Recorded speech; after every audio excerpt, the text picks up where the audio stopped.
మాట్లాడితే బాగుంటుంది కదా. ఆయన మాట్లాడమని ఇచ్చారనుకో పర్వాలేదు.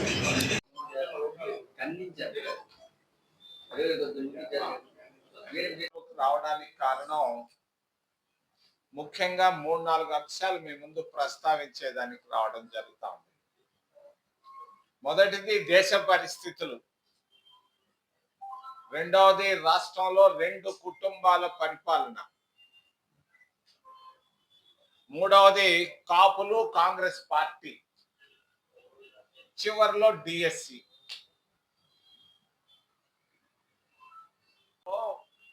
ప్రశాంతంగా ఉన్నటువంటి భారతదేశంలో సైలెంట్ రెవల్యూషన్ మొదలైంది. నిరుద్యోగుల్లో విపరీతమైన అసంతృప్తి కనిపిస్తా ఉంది. మొత్తం భారతదేశం అంతా నిరుపేదల్లో తీవ్రమైనటువంటి అసంతృప్తి కనిపిస్తా ఉంది భారతదేశం మొత్తం మీద, ఆంధ్రప్రదేశ్ రాష్ట్రంలో కూడా. విద్యార్థుల్లో అసంతృప్తి, ఆవేదన చాలా స్పష్టంగా కనిపిస్తా ఉన్నాయి. ఇదే ఈ మధ్య ఢిల్లీలో జరిగినటువంటి పరిణామాలు. దేశంలో ఎంతో మంది పెద్ద గొప్ప గొప్ప నాయకులు దేశానికి త్యాగాలు చేశారు, ప్రాణాలు ఇచ్చారు, గొప్ప అభివృద్ధిని తీసుకొచ్చారు. మహాత్మా గాంధీ గారి నాయకులు దేశానికి స్వతంత్రానికి కష్టపడి తీసుకొచ్చారు. జవహర్లాల్ నెహ్రూ లాంటి ప్రధానమంత్రులు, ఇందిరాగాంధీ లాంటి ప్రధానమంత్రులు, మన్మోహన్ సింగ్ లాంటి ప్రధానమంత్రులు దేశానికి ఎంతో అభివృద్ధికి పాటుపడ్డారు. కానీ ఈ రోజు ఉన్నటువంటి పరిస్థితి చాలా భిన్నంగా కనిపిస్తా ఉంది. అంబేద్కర్ గారు రాసినటువంటి భారత రాజ్యాంగమే సమస్యల్లో పడిపోతా ఉంది. అంబేద్కర్ గారు స్వతంత్రం వచ్చిన తర్వాత కాంగ్రెస్ పార్టీ ఆలోచన విధానం ప్రకారంగా భారత రాజ్యాంగాన్ని రాయడం జరిగింది. భారత రాజ్యాంగ స్ఫూర్తి సామాజిక న్యాయం, మరొకటి ఆర్థిక న్యాయం, మూడవది రాజకీయ న్యాయం. ఈరోజు భారతదేశంలో సామాజిక అన్యాయం జరుగుతూ ఉంది. ఆర్థిక అసమానతలు బాగా పెరిగిపోతున్నాయి. రాజకీయంగా దోచుకునేవాడు దోచుకుంటూ పోతున్నాడు. దేశానికి గాని రాష్ట్రానికి గాని ఉపయోగపడే పరిస్థితులు లేవు. ఆ రోజు కష్టపడి కాన్స్టిట్యూంట్ అసెంబ్లీలో అంబేద్కర్ గారు, నెహ్రూలు అందరూ కలిసి గొప్ప రాజ్యాంగాన్ని తీసుకొచ్చారు భారతదేశంలో. నాయకత్వంలో కాంగ్రెస్ స్ఫూర్తితో తీసుకురావడం జరిగింది.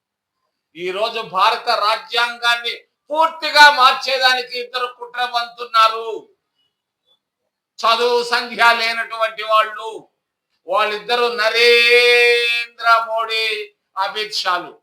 వీళ్ళకి భారత రాజ్యాంగం అంటే అసలు తెలియదు. ఒకరి కాదు, చదువుకున్నది 4 తరగతులు.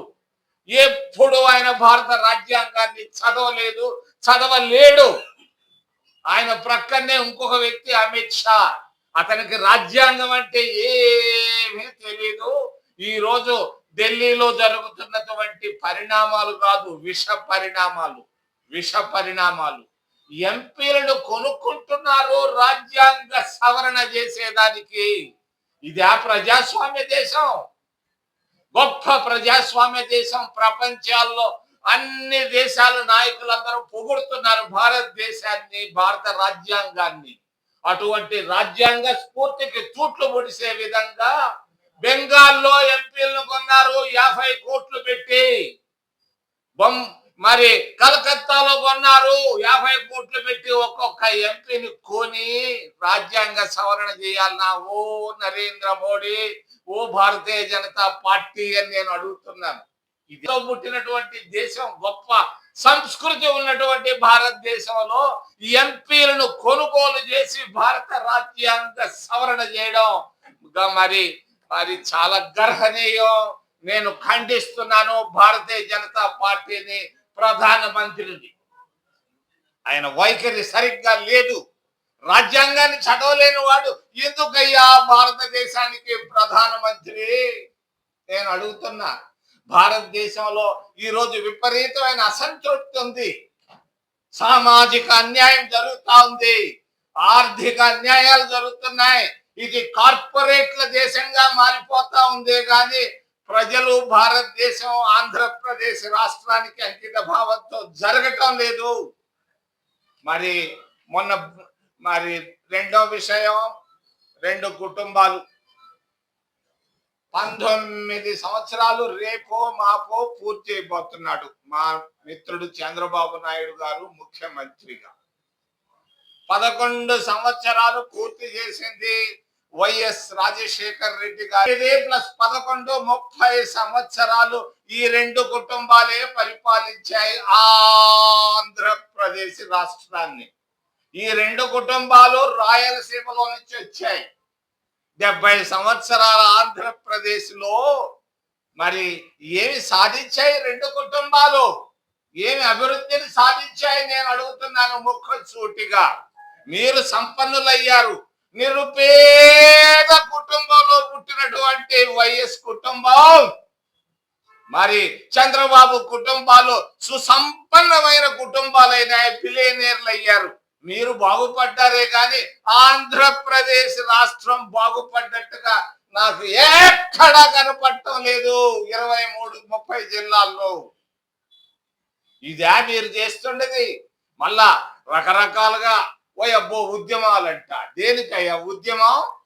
1000 కోట్ల రూపాయలు సంపాదించి ప్రజల ధనాన్ని దోచుకున్న దానికే ఉద్యమం. నేను అడుగుతున్నాను, డిఎస్సి పేరు మీద ఉద్యమం దేనికి ఉద్యమం? నేను చూశాను చాలా సూక్ష్మంగా. డిఎస్సిలో పొరపాటు 10 మందికి ఉద్యోగాలు ఇచ్చి ఉండొచ్చు. ప్రతి రాజకీయ నాయకుడు చేసేదే తన వాళ్ళకి ఇచ్చుకుంటాడు. అంతేగాని పేపర్ లీకులు లేవు, బైకులు లేవు, మైకులు లేవు. అక్కడ నేను చూశాను 1 నెలగా చూస్తున్నాను. డిఎస్సి పైన తీసుకొస్తున్నటువంటి ఉద్యమాన్ని నేను ఖండిస్తున్నా. తప్పు. మీరు తీసుకురండి ఉద్యమం, అవినీతి పైన ఉద్యమం తీసుకురాడు, మేమందరం వస్తాం. రాజకీయ నాయకుల్లో విపరీతమైన అవినీతి మొదలైపోయింది. ఈ రోజు కోటీశ్వరుడు బిలియనీర్ అవుతున్నాడు.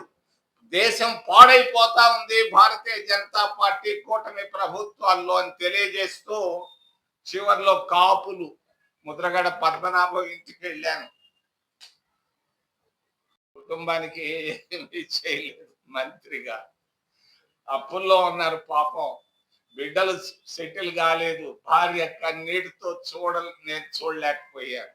అటువంటి నాయకులు కావాలి భారతదేశంలో, ఆంధ్రప్రదేశ్ రాష్ట్రంలో. నిజాయితీ కలిగినటువంటి నాయకులు కావాలి ఈరోజు ఆంధ్రప్రదేశ్కి. నేను సామాజిక న్యాయాన్ని గురించి మాట్లాడుతూ 2 కుటుంబాలైనా రాష్ట్రాన్ని పరిపాలించేది. 70 సంవత్సరాలు 30 సంవత్సరాలు మీకంటే ఇంకా లేరా? ఎన్నో కులాలు ఉన్నాయి. నేను కులాన్ని గురించి, సామాజిక న్యాయాన్ని గురించి ప్రస్తావిస్తున్నాను. విశాఖపట్నం మరి ప్రెస్ క్లబ్ నుంచి కాపులు 20% పైన ఉన్నారు. ఏమి కాపు ఒక్క రోజు కూడా ముఖ్యమంత్రి కాకూడదా అని నేను అడుగుతున్నాను. కాంగ్రెస్ పార్టీ తరఫున నేను మాట్లాడుతున్నాను. కాపులందరూ కాంగ్రెస్ లోకి రండి. మిమ్మల్ని 29లో రాష్ట్రానికి ముఖ్యమంత్రి చేసే బాధ్యత చింతామోహన్ గా నేను తీసుకుంటాను. మరి నిజాయితీ కలిగినటువంటి కాపు నాయకుడిని రాష్ట్రానికి ముఖ్యమంత్రిని చేసి రాష్ట్రానికి అభివృద్ధిని తీసుకొస్తామని తెలియజేస్తూ ఏదైనా ప్రశ్నలు ఉంటే అడగమని మిమ్మల్ని చేతులెత్తి ప్రార్థిస్తున్నాను.